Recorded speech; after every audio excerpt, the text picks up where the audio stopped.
এই সরকার যেটা করছে ওনাদের চিন্তাভাবনা আমার মনে হয় এটা ভুল করছে। এমনই সরকার বাহাদুরের নির্দেশ, আলু গাড়িটা যদি এখানে লোড করে জয়পুর থানা যায় সেইখানে গাড়িগুলো আটকে দিচ্ছে জবরদস্তি করে।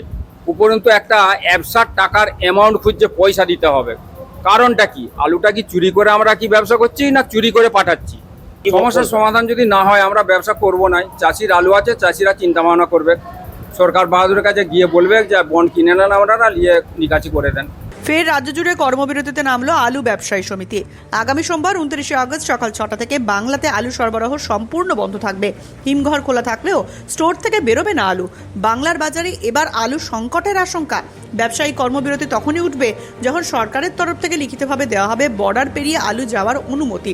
নমস্কার, আপনারা দেখছেন ইন্ডিয়া পোর্টো নিউজ। আর আজ আমরা আলুর খবর নিতে চলে এসেছি বাঁকুড়ার চাত্রা গ্রামের মন্ডল কোল্ড স্টোরে।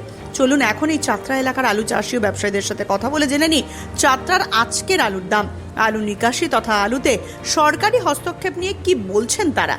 ঝড়ের গতিতে এই প্রতিবেদনটি শেয়ার করুন। আলু সংরক্ষণকারীরা বলেন, আলুর নির্ভেজাল খবরের জন্য একমাত্র বিশ্বস্ত চ্যানেল ইন্ডিয়া পোর্টো। তাই চ্যানেলে নতুন হলে এখনই চ্যানেলটি সাবস্ক্রাইব করুন ও ফেসবুক পেজটি ফলো করে নিন। অরূপদা নমস্কার। নমস্কার। নমস্কার দাদা, আজকে হচ্ছে শনিবার, সপ্তাহের শেষ দিন, আর সম্ভবত আপনাদের কর্মবিরতি হতে চলেছে, ব্যবসায়িক কর্মবিরতি আসন্ন সোমবার থেকে। তো আজকে মোটামুটি আলু নিকাশি কেমন আছে দাদা আপনার চাত্রা ইউনিটে, যদি একটু বলেন। যাত্রা ইউনিটে আজকে আলু মোটামুটি পড়েছে 3100 মতো। দুটো স্টোরে মোটামুটি 3100 প্যাকেট না, এখানে 3100 যাত্রাতে, আর আরেকটা যেটা করুণাময়ী কোল্ড স্টোরেজে 1100 বস্তা। 1100 বস্তা। আচ্ছা, মানে অন্যান্য দিনে কি এরকমই হয় নাকি একটু বেশি? একই চলে, 19-20 এরকমই চলে। আর দাম কিরকম আছে দাদা আজকে জ্যোতি আলুর বা অন্যান্য যে সমস্ত আলু আপনাদের মোকামে মেলে, সে আলুর কিরকম দাম আছে? মূলত জ্যোতি আলুই আমাদের বেশি এখানে আলু পড়ে। হ্যাঁ, সেই হিসাবে আজকে জ্যোতি আলুর দাম হচ্ছে 2180 থেকে 2200-র মধ্যে। 2180 থেকে 2200 টাকা কুইন্টাল, মানে 22 টাকা কেজি, যেটা হিমঘর থেকে বেরোচ্ছে একদম। মানে সরকার নির্ধারিত যেটা বাঁকুড়া জেলার দাম ছিল যে 23 টাকা, তার থেকেও কম। তার থেকেও কম আছে, 60 টাকা প্যাকেট কম আছে একদমই। আর বন্ডের দাম কিরকম আছে দাদা? বন্ডের দাম 750 টাকা প্যাকেট। জ্যোতি আলুর দাম এত কম দাম বন্ডের? ভুল বললাম, 850 টাকা। 850 টাকা। 850 এগুলো সব মানে গড়, মানে 75,000 টাকা গাড়ি, 1,50,75,000 টাকা গাড়ি। আচ্ছা, এগুলো সব গড় আলুর দাম তো? হ্যাঁ। ডালা হয় না? না, ডালাটা এখানে হয়নি। আচ্ছা, আর জ্যোতি ছাড়া আর কি কি আলু মেলে দাদা আপনাদের এখানে? হাতটা একটু নামান। হ্যাঁ, জ্যোতি ছাড়া আমাদের এখানে এখন জ্যোতি চলছে। আগে কিছু প্রোগ্রাম ছিল, আর কিছু চাষ এখানে হয় পেপসি আলু হয়, সেগুলো কোম্পানির আলু আলাদাভাবে লোড হয়। পোকরাজের কিরকম দাম আছে দাদা? প্রোগ্রাম এখন মূলত 1-1.5 মাস কোনো প্রোগ্রাম এখানে পড়েনি, নেই আর স্টোরেতে। আর পেপসি আলুর তো কোনো দাম হয় না, ওটা কোম্পানির আলু। ওগুলো কোম্পানি আলু। কোম্পানি মানে এখানে এই দুটো স্টোরের ক্যাপাসিটি কত, কিরকম লোড হয়েছে এবছর যদি একটু বলেন? জ্যোতি আলু মানে না, এই দুটো স্টোরের ক্যাপাসিটি কত আর কত লোড হয়েছে এবছর? মন্ডল স্টোরে মূলত ক্যাপাসিটি 5 লক্ষ। বলুন। মন্ডল স্টোরে লোড হয়েছে 3 লক্ষ ক্যাপাসিটি বলছে, ক্যাপাসিটি 5.5 লক্ষ ক্যাপাসিটি। হ্যাঁ, 5.5 লক্ষ ক্যাপাসিটি, তার মধ্যে পেপসি লোড হয়েছে। আর জ্যোতি আলু লোড হয়েছিল 3 লক্ষ প্যাকেট। আচ্ছা। আর আরেকটা যেটা রয়েছে করুণাময়ী ওই 3,50,000 ক্যাপাসিটি, 3 লাখ লোড হয়েছে। মোটামুটি আগের মাস পর্যন্ত পার্সেন্টেজ 3,45,000 মতো লোড হয়েছে করুণাময়ীতে। আচ্ছা, আগের মাস পর্যন্ত মোটামুটি পার্সেন্টেজ কেমন নিকাশি আছে রিলিজের? আগের মাস পর্যন্ত পার্সেন্টেজ আমাদের নিকাশি হয়েছিল ওই 36%। 36%। আর এই কয়েকদিনে মোটামুটি কত পার্সেন্ট হবে টোটাল? 42 হবে? 40% হবে মাত্র। এত আগস্টের 17, 39 থেকে 40% হবে। 39 থেকে 40%। আলুটা বিক্রি ঠিক জায়গায় না পাওয়ার জন্য আলুটা আমাদের নিকাশিটা কম হচ্ছে। বুঝতে পারছি। আচ্ছা, এখন তো মোটামুটি 11টা বাজছে। আমি শুনছিলাম যে আজকে নাকি 12টার মধ্যে সরকারের তরফ থেকে যদি কোনো প্রতিক্রিয়া না মেলে আপনারা সোমবার থেকে কর্মবিরতি যাবেন। তো কর্মবিরতির হাওয়া কি বুঝছেন? সারা রাজ্যের কি পরিস্থিতি রয়েছে? সারা রাজ্যের যে অবস্থা, আমাদের যা পজিশন এখন ব্যবসাদারদের, তাতে করে আমাদের এখন কর্মবিরতির পথে আমাদের ব্যবসায়ী সমিতি যাচ্ছে। আচ্ছা, মানে আগামী সোমবার থেকে কর্মবিরতি পালন হবে অনির্দিষ্টকালের জন্য। এখন আলুর পরিস্থিতি সম্পর্কে যদি একটু বলেন, বর্তমানে আলু তো বাইরে যাচ্ছে না? আলুর পরিস্থিতি দেখুন, এখন বর্ডার সরকার পক্ষ থেকে সিজ করেছে। হ্যাঁ, সেই হিসাবে আলু ঠিক পরিবহন করা যাচ্ছে না, যার জন্য আমরা ব্যবসা থেকে বিরত থাকারই সিদ্ধান্ত নিয়েছি। আচ্ছা, মানে এখানে এমন কোনো ঘটনা ঘটেছে নাকি যে ধরুন আলুর গাড়িটা গেছে কিন্তু ঘুরে চলে এসেছে আবার এখানেই খালি হ্যাঁ, আমাদের দু একজন ব্যবসাদারের বন্ধুদের গাড়ি কালকেও একজনের খালি হয়েছে, হ্যাঁ গাড়ি ফিরে আসছে, পরশু এরকম- একজনের গাড়ি এসছে, গোটা থেকে ঘুরে এসে এখানে খালি মানে হয়েছে। ঘুরে আসার কারণটা কি, মানে ওখানে সেটেলমেন্ট হয়নি সেই জন্য সেটেলমেন্ট হয়নি, আর এদিকে এরকম পুলিশি কোনো- নির্যাতন, পুলিশি চাপ প্রচন্ড, যার জন্য গাড়ি কোনো মার্কেটের বাইরে যেতে দিচ্ছে না, বর্ডার সিল করে দিয়েছে। সেই হিসাবে যারা সব ভিন রাজ্যে কাজ করে তাদের আলু কোনো কারণেই যাচ্ছে না, যার জন্য গাড়ি ঘুরে আসতে বাধ্য হয়েছে। কর্মবিরতি কি শেষ পথ এই সমস্যার সমাধানের? এখন আমাদের আর উপায় না দেখে এটাই আমাদের ব্যবসায়ী সমিতি সিদ্ধান্ত নিয়েছে, লাস্ট আমরা কাজ করার জায়গাটা ঠিক না পাওয়ার জন্য আমাদেরকে কর্মবিরতি করতে বাধ্য হচ্ছি। আমরা মানে আমাদের মালটা ঠিক মতো আমরা পরিবহন করতে পারছি না, বাইরে কোথাও আলুটা পাঠাতে পারছি না, এবং কোনো জায়গায় আলুটা আমরা বিক্রি করতে পারছি না। আচ্ছা, আপনি একদিকে যেমন আলু ব্যবসায়ী, পাশাপাশি চাষি, তার পাশাপাশি আপনি কিন্তু ভালো আবৃত্তি করেন আমি জানি, একটু আলু নিয়ে বা চাষ নিয়ে একটু হবে নাকি দু লাইন? চাষি নিয়ে আর কি বলবো, চাষির যে অবস্থা, 20 সাল থেকে তো ব্যবসাদার, চাষি প্লাস হচ্ছে শিল্প স্টোর মালিক, সবারই একই অবস্থা, দেয়ালে পিঠ থেকে যাওয়ার মতো অবস্থায় আছি। এইবার আর চাষি তো আগে বলতো, রবীন্দ্রনাথের ভাষায় একটা বলি, কবিগুরু রবীন্দ্রনাথ ঠাকুর লিখেছিলেন, আমরা চাষ করি আনন্দে, মাঠে মাঠে বেলা কাটে, সকাল হতে সন্ধে আমরা চাষ করি আনন্দে। কিন্তু এখন যা পরিস্থিতি, এখন যা দ্রব্যমূল্য বৃদ্ধি, সারের যা দাম হুড়ুড় করে বাড়ছে, চাষি আমার মনে হয় আর আনন্দে চাষ করতে পারবে না আগামী দিনেতে। কারণ চাষের বিপণন করতে যা খরচ, তাতে করে ঠিক মতো যদি দাম না পাওয়া যায়, আজ বিগত 4 বছর কোনো ফসলের আলুর কোনো দাম নেই। এবছরই চাষি একটি দাম পেয়েছিল এবং চাষি মজুত করেছিল হিমঘরেতে, ব্যবসাদারও আছে, তার সাথে সাথে স্টল মালিকেরও আছে। হ্যাঁ, তো তাতে করে দুবার চাষ করেছে, পাঞ্জাব সিড বীজ ডবল দামে কিনতে হয়েছে। তাতে করে যা অবস্থা এখন বোঝা যাচ্ছে, আগামী দিনে চাষি চাষ করতে পারবে বলে মনে হয়নি। হুড়ুড় করে বাড়ছে, এখনই 150 টাকা 200 টাকা প্যাকেটে বেড়ে গেছে, মানে যেটা প্রিন্টিং দাম তার থেকে বাড়তি দাম আছে এক্সট্রা দিয়ে সার বিক্রি হচ্ছে বাজারে। একদম। নমস্কার দাদা, নামটা যদি বলেন। নামটা তপন কুমার মণ্ডল। তপন দা, দাদা আপনারা রাজ্যগতভাবে কর্মবিরতির পথে এগোনোর আগে গত 2 দিন আগে থেকে 15ই আগস্ট থেকে মালদা জেলায় কিন্তু কর্মবিরতি চলছে, আর চলেছে। শুনেছেন কালকে, নিশ্চয়ই আমাদের চ্যানেলের মাধ্যমে আপনারা দেখেছেন। তো এই কর্মবিরতি বিষয়টা নিয়ে কি বলবেন? মনে হয় যে এই সমস্যার সমাধান হয়ে যাবে? কর্মবিরতি করার একটাই কারণ, যারা যে ব্যবসা করছে, শুনুন, যে আলুটা নিকাশি হচ্ছে বা আমরা নিকাশি যেটা করব, সেই আলুটা আমাদের ওয়েস্ট বেঙ্গলে মার্কেট নাই। আমাদের যদি ওয়েস্ট বেঙ্গলে মার্কেট থাকতো তাহলে আমরা ভিন রাজ্যে পাঠাতে যেতাম নাই। আমার আজকে আলু যেটা পড়েছে, এই আলুটা যদি ওয়েস্ট বেঙ্গলে আমার যদি খরিদ্দার থাকে, সেই আলুটা যদি বেচাকেনা হয়, আমি বাইরের রাজ্যে পাঠাবো কেন বলুন? আলু তো ধরুন ওয়েস্ট বেঙ্গল ছাড়া সমস্ত স্টেটেতেই আলু গেছে, বা আলু নিয়ে তো নিষেধাজ্ঞা কিছু নাই সরকারের পক্ষ থেকে, এটা তো সেন্ট্রাল থেকে পাস হয়ে আছে। অতএব এই সরকার যেটা করছে, ওনাদের চিন্তাভাবনা আমার মনে হয় এটা ভুল করছে। কেননা আলুটা নিয়ে এত মাতামাতি করার কোনো কারণই নাই। আলুর যে দাম আছে এটা কিন্তু সর্বোচ্চ দাম নয়। বাজারে সবজি যে সমস্ত হারে দাম বৃদ্ধি পেয়েছে, তার থেকে অর্ধেকেরও কম দাম আছে আলুর দাম। অতএব আলুটা নিয়ে এত মাতামাতি করা সরকারের উচিত বলে আমি মনে করি নাই। তাও বটে, যদি আমাদের ওয়েস্ট বেঙ্গলে আলু যদি খেতে না পেতো তাহলে ঠিক ছিল। এমনও আলুর মান আছে, ধরুন কলকাতায় ডালা আলু খাচ্ছে, তাহলে ডালা আলু এখানে আমাদের 1 বস্তা 50 কেজি আলু নামালে সে আলুটা ডালার উপযুক্ত আলু হবে 30 কেজি। তাহলে বাকি যে আলুটা, এই ক্যাট বা মিডিয়াম আলুটা, ওটা আমরা কোথায় পাঠাবো? আমাদের কিন্তু ওয়েস্ট বেঙ্গলে সে মার্কেট নাই, অতএব ভিন রাজ্যে এটা যেতেই হবে। এখন তাহলে লোকালে বেচাকেনা কেমন হচ্ছে? লোকালে বেচাকেনা, শুনুন, লোকালে বেচাকেনা যেমন খিদে, আমাদের ওয়েস্ট বেঙ্গলে এতটা আলু নামালে এই আলুটা খিদে হবে না, বেচাকেনা হবে না, ডিসপ্যাচ করা যাবে না। আচ্ছা, বাইরে তো যাচ্ছে না নাকি? বাইরে যাচ্ছে না। সেই মোকামগুলোতে কি বাইরে থেকে আলু যাচ্ছে? ইউপি থেকে আলু আনাচ্ছে, পাঞ্জাব থেকে আলু আনাচ্ছে। মানে এই মোকামের আলু সব থেকে বেশি কোন স্টেটে গিয়ে বিক্রি হয়?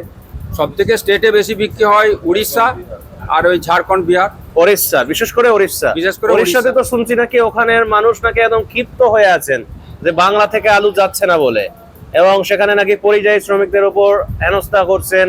বিভিন্ন দিন মাঝে মাঝে দেখতে পাচ্ছি যে গাড়ি আটকে অন্যান্য যে সমস্ত খাবার দাবার বাংলায় আসে ওড়িশা হয়ে, সেরকম খবরও শোনা যাচ্ছে। সেই বর্ডার আপনারা আমাদের চ্যানেলে দেখেছেন যে শোনা সেই যাচ্ছে। গাড়ি আটকে রেখেও তারা বিক্ষোভ দেখিয়েছেন। কি মনে হচ্ছে যে সমস্যার সমাধান হয়ে যাবে? কি সমস্যার বলবেন? সমাধান যদি না হয় আমরা ব্যবসা করব না। চাষির আলু আছে, চাষিরা চিন্তা ভাবনা করবে, সরকার বাহাদুরের কাছে গিয়ে বলবে যে বন্ড কিনে নেন, আপনারা নিয়ে নিকাশি করে দেন। আমরা ব্যবসাদার, শুনুন, আমাদের তো কিছু করার নাই। চাষির বন্ড আমরা নিয়ে নামাবো, আলুটা বেচাকেনা করতে হবে। সেই আলুটা যদি বেচাকেনা না হয় আমরা কিনবো নাই চাষির বন্ড।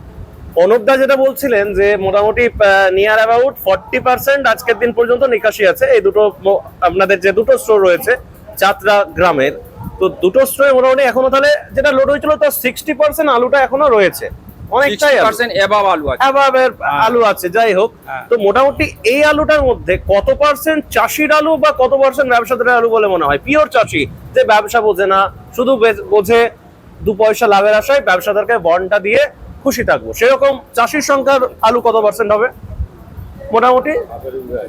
30% চাষির হবে, 30% চাষির আলু, 30% ব্যবসায়ী বন্ধুর আলু। 10, হ্যাঁ ওই রকমই নাকি? হবে। আর হিমঘর মালিকদের হয়তো সামথিং কিছু থাকে। থাকতেই পারে, শুনুন, সেটা তো তাদেরকে লোড করতেই হয়। ধরুন হ্যাঁ। স্টোর ক্যাপাসিটি অনুযায়ী তাদেরকে ধরুন স্টোর লোড করতে হয়। হ্যাঁ, এমনই সরকার বাহাদুরের নির্দেশ, আলু গাড়িটা যদি এখানে লোড করে জয়পুর থানা যায়, সেইখানে গাড়িগুলো আটকিয়ে দিচ্ছে জবরদস্তি করে। উপরন্তু একটা অ্যাবসার্ড টাকার অ্যামাউন্ট খুঁজছে পয়সা দিতে হবে। কারণটা কি? আলুটা কি চুরি করে আমরা কি ব্যবসা করছি না চুরি করে পাঠাচ্ছি? আমার একটা গাড়ি 9 তারিখে লোড করেছি, উড়িষ্যা নাম্বারের গাড়ি। সেই গাড়িটা আমি 16 তারিখে কালকে স্টোরে এনে খালি করেছি। বিভিন্ন বর্ডারে গেছি, গাড়ি ঘুরে এসছে।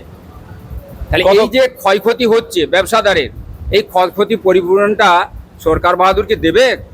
কত প্যাকেট আলু ছিল সেই গাড়িতে? মোটামুটি 33 টন আলু ছিল। 33 টন। 33 টন, মানে ওটা কত প্যাকেট হিসেবে দাঁড়ায়? 660 বস্তা। 660 বস্তা। 9 তারিখে লোড হয়েছিল, 16 9 তারিখে লোড হয়েছিল। 9 তারিখ গতকাল এসে এই স্টোরেতেই খালি হয়েছে। আর ওই মাধবগঞ্জ করুণাময়ী স্টোরে খালি হয়েছে। করুণাময়ীতে খালি হয়েছে। আপনাদের ইউনিটের আরেকটি স্টোর রয়েছে। হ্যাঁ, পৌঁছেছে কতটা? পচেছে আলুটা আমি ঢালাই বাজার করি না। ওই আলুটা যত সম্ভব আমাকে চেম্বারে ঢোকাতে হবে, নাহলে ওই আলুটা যদি আমি রিব্যাক করে মার্কেটে পাঠাই ওই আলুটা নষ্টই হয়ে যাবে। তাহলে আলু গাড়িগুলো ঘুরিয়ে দিয়ে আলুটাকে নষ্ট করে দিয়ে কি লাভ আছে? নমস্কার দাদা, নামটা যদি বলেন। আমার নাম তপন দত্ত। তপন দা। তপন আচ্ছা, দত্ত। চাষ কি? তপন দত্ত। তপন দত্ত। আচ্ছা, চাষি না ব্যবসায়ী দাদা? আমি এখানে ব্যবসাও করি এবং চাষও আছে। আচ্ছা, মানে হ্যাঁ। চাষের যে আলুটা সেটা কি রাখা আছে না বিক্রি করে দিয়েছেন? চাষের আলু কিছু কিছু রাখি, কিছু কিছু বিক্রি করে দিই। আমরা ছোটখাটো ব্যবসাদার। হ্যাঁ। আর ধরুন এই সোমবার থেকে যদি কর্মবিরতি বা স্টোরে যদি ধর্মঘট এইসবগুলো যদি হয়, আমাদের স্টোরে আনলোড এবং লোডিং লেবার নিয়ে প্রায় 200 জন লোক কাজ করে। তাহলে ওরা তো কর্মহীন হয়ে যাবে। হ্যাঁ, কর্মহীন হয়ে গেলে ওরা এই ভাদ্র মাসের বাজারে খাবে কি? সামনেই পুজো। সামনেই পুজো। তাহলে সেই পুজোর জন্য যদি কর্মবিরতি এই লেবারদের হয় বা ব্যবসাদারদের যদি কর্মবিরতি হয়, হ্যাঁ, তাহলে এই কর্মবিরতি লেবাররা, এই 200 জন লেবার কি খাবে? আমি তো শুনছিলাম যে নাকি কিছু কিছু মোকাম নাকি অ্যাকচুয়ালি আলুটা তো ধরুন সকালে ঢালাই বাছাই হয়, কিন্তু সেই আলুটা আগের দিন রাত্রেবেলায় চেম্বার থেকে শেডে নামে, চেম্বার থেকে সেটা নামে এবং তারপরে সকালবেলায় সেটা সকালবেলায় সেগুলো সন্ধ্যেবেলায় সেটা চেম্বার থেকে বেরিয়ে যায়। আনলোড করার জন্য আলাদা লেবার আছে। হ্যাঁ। এবং এবং সেটে পড়ার পরে সেগুলো আবার বাছাই করার জন্য আলাদা লেবার আছে। হ্যাঁ। ওদের মানে আনলোড করার জন্য 50 থেকে 60 জন লেবার আছে। হ্যাঁ। এবং ঢালাই বাছাই করার জন্য 150 জন লেবার আছে। তাহলে সোমবার থেকে যদি কর্মবিরতি হয়ে যায় বা ধর্মঘট হয়, তাহলে এই যে লেবার, এই লেবারদের তো মানে অনিশ্চিত হয়ে যাচ্ছে মানে পুজোর সময়। তো তাহলে তারা খাবে কি? আমি যেটা বলতে চাইছিলাম যে একদমই ঠিকই বলেছেন। আরেকটা যেটা বিষয় হচ্ছে যে আসন্ন মানে আজ কর্মবিরতির জন্য নাকি আলু কালকে শুনছি অনেক জায়গায় অনেক বেশি বেরিয়েছে, যেটা বেরোনোর কথা ছিল না। তাহলে কি তারা কর্মবিরতির পথে, মানে তারা কি সেটা কর্মবিরতিটা মন থেকে পালন করতে পারছে না? এবার স্টোরেতে কেউ বাছাই করে রেখে দিবে, লোকালে বিক্রি হলে লোকালে বিক্রি হয়, যদি বিক্রি করবে আলুগুলো তো পচিয়ে নষ্ট করবে নি। তাহলে এই যে গাড়ি ঘুরে আসছে বা হচ্ছে, পুলিশের জুলুম, বিভিন্ন রকমের মানে টাকার দাবি করছে, প্লাস আধার কার্ড দাও, ভোটার কার্ড দাও, বিভিন্ন রকমভাবে করেছে। লরির ড্রাইভার হেল্পার দিকে মারধর করছে পুলিশে। আমাদের বিভিন্ন বিভিন্ন এলাকাতেই তো আমি বিভিন্ন হোয়াটসঅ্যাপ গ্রুপে দেখছিলাম যে সমিতির তো মানে এলাকার সমিতির তরফ থেকে মেসেজ দেওয়া হয়েছে যে অমুক অমুক অমুক। তো এইখানে আপনাদের যে দুটি স্টোর রয়েছে তাদের কর্তৃপক্ষ বা ব্যবসায়ীদের মধ্যে কি আলোচনা হয়েছে যে আজকের থেকে সন্ধ্যা থেকে আর টোটালি আলু শেডে নামবে না বা কি একটু যদি বলেন। কালকে আমাদের ছুটি আছে, হ্যাঁ। মানে সাপ্তাহিক ছুটি রবিবার দিন। হ্যাঁ, সোমবার থেকে পুরো আলু বন্ধ, মানে আলু ফেলা বন্ধ এবং ডাইং বন্ধ। আজকে সন্ধ্যা থেকে আজ থেকে পড়বে নি, মানে ইয়ে হচ্ছে আর কি, সোমবার থেকে পুরো ধর্মঘট, সবকিছু বন্ধ থাকবে। হ্যাঁ সবকিছু বন্ধ থাকছে পুরো।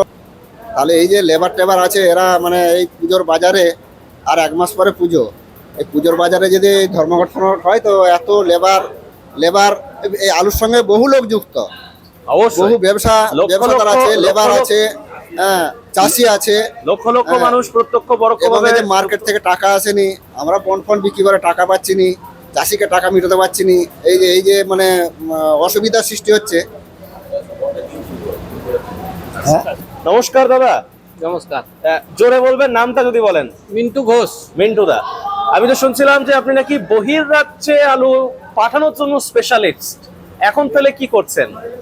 বহিরাজ্যে আলু পাঠাচ্ছিলাম, তাতে যা পুলিশের জুলুম আর বর্ডারে পাসিং হয়নি, গাড়ি সব রিটার্ন আসছে, ওই জন্য এখন আপাতত বন্ধ আছে।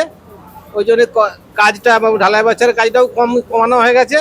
আজকে মাত্র 1 গাড়ি আলু ঢালা আছে লোকালে বেচার জন্য, এবং লোকালেও বেচেছি। এই এলাকার বেশিরভাগ আলুটায় আমি শুনেছিলাম যে বৃষ্টি হয়েছিল, যেটা 2023 সালে অনেকটা ক্ষয়ক্ষতি হয়েছিল, আলু দানা টানা অনেক ছোট হয়েছিল। তো এখানে মোটামুটি 50 কেজির একটা প্যাকেট যদি আপনি চেম্বার থেকে বের করে ঢালেন, ফ্রেশ আলু কতটা পাচ্ছেন? গড় আলু, গড় আলু আমরা 40 কেজি পাবো।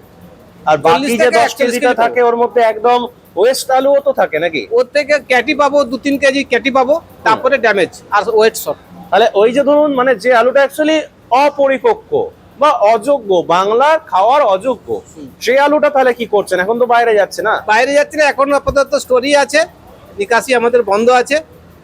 এবারে যদি সরকার বাহাদুর যদি কোনো অর্ডার ছাড়ার কোনো পরিকল্পনা নেয়, তখন আবার পুনরায় বাইরে যাওয়ার জন্য প্রস্তুতি নেব। তবে আমার কি মনে হয় জানেন তো, আশা করছি হয়তো পরিস্থিতিটা স্বাভাবিক হলে হতে পারে যদি আগামী সোমবার থেকে কর্মবিরতিটা সফলভাবে চলে। মানে একটা সিচুয়েশন হতে হবে যে বাজারে আলু খালি হয়ে যেতে হবে, বাজারে যেন পয়সা দিলেও আলু না পাওয়া যায় বাংলার বাজারে, এরকম একটা পরিস্থিতি যদি সৃষ্টি হয় তাহলে আমার মনে হচ্ছে নিশ্চয়ই, তাই তো? সেই সিচুয়েশনই হতে চাইছে। মানে আমাদের অলরেডি শনিবার থেকে 8 মাইল দিকে যে স্টোর আছে মালদাতে, ওই বন্ধ হয়ে গেছে। শনিবার থেকে নয়, বৃহস্পতিবার থেকে। হ্যাঁ, এই পর্যন্ত আমাদের গতবারের যে আমাদের সিঙ্গুর বন্ধ খোলা ছিল, সিঙ্গুরটা এবারে আমাদের সাথে যোগ দিয়েছে, সেই জন্য কর্মবিরতি যোগ দিয়েছে। তাহলে কর্মবিরতি যোগ দিয়ে যদি অ্যাকচুয়ালি গোটা রাজ্যেতে আমাদের কর্মবিরতি আমরা পালন করতে পারি, কিছু না কিছু একটা সুরাহা হবে।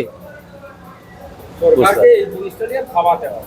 একদম। তো তাহলে এরকম পরিস্থিতিতে আমার দর্শক বন্ধুদের উদ্দেশ্যে কি বলবেন, যারা এখনো আলুটা রেখে ভাবছেন কিছুটা লাভ হবে, বা যে পয়সাতে আলুটা রেখেছিলাম, আলুটা কিনেছিলাম, সেই পয়সাটুকু ফেরত পাবো, কি বলবেন? সেটাও এখন বলা যাচ্ছে না। আলুর যে পজিশনে এসে দাঁড়িয়েছে এখন পর্যন্ত আলু তো স্টক বেড়ে যাচ্ছে।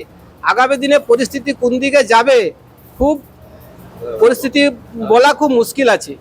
এখন খারাপের দিকে হয়ে যাবে না কি হবে সেটা আমরাও ভেবে উঠতে পারছি না। এই মুহূর্তে চাষিরা আসছে, চাষিরা মাল কিনতে পারছে না, চাষিরা বন বেচতে আসছে আমাদের কাছে, কিন্তু আমরা বন অ্যাকচুয়ালি নিতে পারছি না। যেহেতু আমরা আলুটাকে নিকাশি করতে বাইরে পাঠাতে পারছি না, সেই জন্য আমাদের বন কিনা বন্ধ রেখেছি এখন আপাতত। দাদা নামটা যদি বলেন। রাজু বাগ। একটু জোরে বলবেন। রাজু বাগ। রাজু দা, আচ্ছা দাদা, মোটামুটি আলু রেখেছিলেন চাষের নাকি সব বিক্রি করে দিয়েছেন? না, রেখেছিলাম। কত প্যাকেট রয়েছে মোটামুটি? ও 100 প্যাকেট আছে। 100 প্যাকেট মাত্র? এই স্টোরে না করুণাময়ীতে? এই স্টোরেও আছে, করুণাময়ীতেও আছে। এইটাতেও আছে, করুণাময়ীতেও আছে। তো আজকে কি মানে আসার কারণ কি? বন্ড বিক্রি করতে আসা নাকি জাস্ট এমনি আসা স্টোরে দিয়ে? আলুর বন্ড বিক্রি করতে এসেছিলাম, কেউ নিচ্ছে না। আলুর বন্ড নিচ্ছে না কেন? নিচ্ছে না বলতে ওই তো আলু বাইরে বাইরে যায় না কেউ, ওর জন্যই নিতে যাচ্ছেন ব্যবসাদাররা কেউ আচ্ছা, নিচ্ছে মানে না। কি বলছে যে আলু বাইরে যাচ্ছে না, যে কারণের জন্য আলু এখন হ্যাঁ। নিতে চাইছে না? হ্যাঁ। মোটামুটি কিরকম ফলন পেয়েছিলেন আগের বছর? ফলন ওই তো দুবার লাগিয়েছিলাম, দিয়ে ওই 2-3টে করে হয়েছে। মানে কাটাতে হ্যাঁ, সব সমান হয়নি। আর পেপসি চাষ করেন না? হ্যাঁ করি, কিছু অল্প স্বল্প করি। টুকটাক ক বিঘা চাষ রয়েছে মোটামুটি? ও তো করেন? 3 বিঘা আছে, 4 বিঘা। 3 বিঘা। এরকম সবটাই 3-4 বিঘা। জ্যোতি লাগান না পোকরাস বা পেপসি টেপসি? সবই রাখে সব। সবটাই রাখেন। তো কি মনে হচ্ছে এই সমস্যার কতদিনের মধ্যে সমাধান হবে? সেটা তো বলতে পারবো না। ব্যবসায়ীরা কি বলছেন, আপনার যারা ব্যবসায়ী বন্ধু দাদারা রয়েছেন? ব্যবসাদারীরা বলছে যে যেদিন সঠিক হবে সেদিন নেবো। যেদিন দামটা সঠিক হবে বা যেদিন সিচুয়েশন তো ঠিকঠাক হবে সেদিনে হ্যাঁ সেদিন। বন্ড নেবে। বুঝতে পারছি। তো অনুপদা, আমার দর্শকদের উদ্দেশ্যে কি বার্তা দেবেন আপনার তরফ থেকে যদি একটু বলেন? কই, একটু নেন মাইকটা নেন। আচ্ছা আপনি নেন, একটু এগিয়ে আসুন। নমস্কার নমস্কার। দাদা, নামটা যদি বলেন। শান্তিনাথ দে। শান্তিদা। তো শান্তিটা কি আদৌ রয়েছে বাংলার আলু ব্যবসায়ীদের মনে? হ্যাঁ, বলুন একটু যদি বলেন। না শান্তি আর নাই। সরকার বাহাদুর যা করছে, আমরা প্রচন্ড বিপদের মধ্যে আছি। তো শান্তিটা কবে ফিরে আসবে? স্বাধীনতা দিবস গেল, শান্তি তো ফিরে আসা দরকার। শান্তি দেখিয়ে এই আমরা কর্মবিরতি করছি। হ্যাঁ, আগামী কাল থেকে যদি মনে হয় যে ফিরে এসে তাহলে করবো ব্যবসা, নাহলে বন্ধ রাখবো। আলু কেমন রেখেছেন, না শুধু জাস্ট বন কেনা বেচা করেন? ওই বন চাষিদের কাছে কিনি আর সেটা ঢালিয়ে বেচাকেনা করি। বাইরে পাঠান না লোকাল? বাইরেও যাই। বাইরেও যায়। হুম। বাইরের মার্কেট কি আস্তে আস্তে অন্য মোকাম দখল করছে? হ্যাঁ, বাইরে তো অন্য যে আমাদের বেঙ্গলে আলু না পেলে তারা পাঞ্জাব থেকে নিবে, ইউপি থেকে নিচ্ছে। আমাদের টাকা পয়সা সব পড়ে আছে, বাইরের টাকা পয়সা দিচ্ছে না। একটা জিনিস জানেন যে এখন না, আপনারা যদি দেখেন, সব চ্যানেল তো দেখেন, দেখবেন আলু ব্যবসায়ীদের হয়ে কিন্তু কেউ কথা বলে না। না, আলু ব্যবসায়ী কেন, চাষি আলু বা ব্যবসাটা সমাজসেবী। নগণ্য ভেবেছে সরকার। সরকার কথা আমি বলছি না, যে কোনো মিডিয়া দেখবেন আলু হ্যাঁ, ব্যবসায়ীদের নিয়ে আলু কিন্তু বাজারি কেউ কেন বলছে। দেখে না। হ্যাঁ, কিন্তু বাজারদারি। আমরা কিন্তু সবসময় আপনাদের কথা ভাবি। আমাদের চ্যানেল দেখেন তো, হ্যাঁ। ইন্ডিয়া পটেটো দেখেন তো, এই বিষয়টা নিয়ে কি বলবেন? আমরা কি ঠিক কাজ করছি না ভুল কাজ করছি আপনাদের না, পক্ষ থেকে? আপনারা ঠিকই করছেন। তো আমাদের দর্শকদের উদ্দেশ্যে কি বলবেন? দর্শকদের কি আর বলবো, দর্শকরা মানে আলুর ভালো দাম পাওয়ার কি আর এবছর জায়গাটা রয়েছে সেই বিষয়ে? না, যা করছে তো স্টকটা বেড়ে যাচ্ছে, আর ভালো কি দাম হবে? ভালো দাম হওয়ার কোনো সম্ভাবনা নাই। অনুপদা কিছু বলবেন নাকি? কিছু বলবেন এই বিষয়টা নিয়ে যদি একটু বলেন? নেন মাইকটা নেন, মাইকটা নেন। মানে এখন মানে একটা সময় ছিল যখন আমাদেরকে লোকে জিজ্ঞাসা করতো যে দাদা কি বুঝছেন আলুর মার্কেট কি হবে, এখন সেই জায়গাটা তো মনে হয় নেই একদমই, টোটালি। এখন যা পরিস্থিতি আছে, আলু আর ভালো হওয়ার দিকে কিছু বুঝতে পারছি না। তবে আমাদের ব্যবসা যাই হোক, আলুর দাম যাই হোক, আমাদের আলুটা কিন্তু বাইরে পাঠানোর ব্যবস্থা করতে হবে। এইটা মানে আমাদের সরকারের কাছে আর্জি। আন্তঃরাজ্য যেটা বলেন, বলুন বলুন দাদা, কিছু বলবেন মনে হয় নাকি? বহির্রাজ্যে যাতে আলুটা যায় সেই ব্যবস্থা করতে হবে। বেশ বেশ বেশ, তাতে বাজার যা হবে সে বাজারটা পরের ব্যাপার। একদম। যাই হোক, অসংখ্য ধন্যবাদ জানাই আপনাদের। স্বতঃস্ফূর্ত ভাবে যেন আলুটা আমরা বাইরে পাঠাতে পারি। বিভিন্ন জনের বিভিন্ন রকম মোকামেতে উড়িষ্যা, ঝাড়খণ্ড, বিহারে প্রচুর টাকা লেনদেন চলে। হঠাৎ করে আলুটা যে পাঠানো নিষেধাজ্ঞা করে দিল সরকার, তাতে করে আমার মনে হয় নিষেধাজ্ঞাটা তুলে স্বাভাবিক রাখাটাই ঠিক, নরমাল যাওয়াটা ঠিক। মানে না হলে আগামী দিনে, এখন তো ইউপি, পাঞ্জাব অরিজিনালি দখল করে নিয়েছে আমাদের যেসব জায়গাগুলো আলু টালু আমরা পাঠাই। আচ্ছা, এই যে আলুর দামটা যে কমছে আস্তে আস্তে, কি মনে হচ্ছে পাঞ্জাব বীজের দামটা কি কমে যাবে বাংলায়? এখন তো বোঝা মুশকিল হয়ে যাচ্ছে, কেননা পাঞ্জাব বীজটা তো এখন যা পরিস্থিতি আছে, এখনো সিচুয়েশন কমেনি সেরকম একটা। তো আলু যদি আস্তে আস্তে দামটা কমে যায়, চাষি বাড়ির আলুটাই চাষ করবে, তখন কিন্তু পাঞ্জাবের দামটা কমতে থাকবে। বেশ। তো যাই হোক, অসংখ্য ধন্যবাদ জানাই আপনাদের সকলকে। আলুর জগতের বর্তমান পরিস্থিতি এবং আগামী দিনে কি হতে পারে একটা আইডিয়া দেওয়ার জন্য অসংখ্য ধন্যবাদ আপনাদের। ধন্যবাদ, অসংখ্য ধন্যবাদ আপনাদের, অসংখ্য ধন্যবাদ আমাদের এখানে আসার জন্য। এই অনুষ্ঠানে সম্প্রচারিত সমস্ত বক্তব্য বক্তাদের নিজস্ব ব্যক্তিগত মতামত। এই অনুষ্ঠান বাজারের নির্ধারক নয়। অনুগ্রহ করে ব্যবসায়িক পদক্ষেপের পূর্বে নিজের বিচার বুদ্ধি কাজে লাগিয়ে সিদ্ধান্ত নিন। আলু রাখা বাজারগত ঝুঁকি সাপেক্ষ। আলু রাখার পূর্বে ইন্ডিয়া পটেটো অ্যাপ থেকে বিগত বছরের লোডিং আনলোডিং রিপোর্ট ও তার পরিপ্রেক্ষিতে আলুর দামের ওঠানামা দেখে নিন। আলুর সব খবর এখন একটা অ্যাপে। আলুর প্রাত্যহিক বাজার দর, আলুর সর্বভারতীয় বাজার দর, আলুর সকালের বাজার দর, লোডিং আনলোডিং রিপোর্ট, বিগত 10 বছরের আলুর তথ্য, সারা ভারতবর্ষের 20,000 আলু চাষী ও ব্যবসায়ীদের তথ্য এখন আপনার হাতের মুঠোয়। প্লে স্টোর থেকে আজই ডাউনলোড করুন India potato market rate app. 2012 সাল থেকে প্রতি মুহূর্তে আপনার সঙ্গে।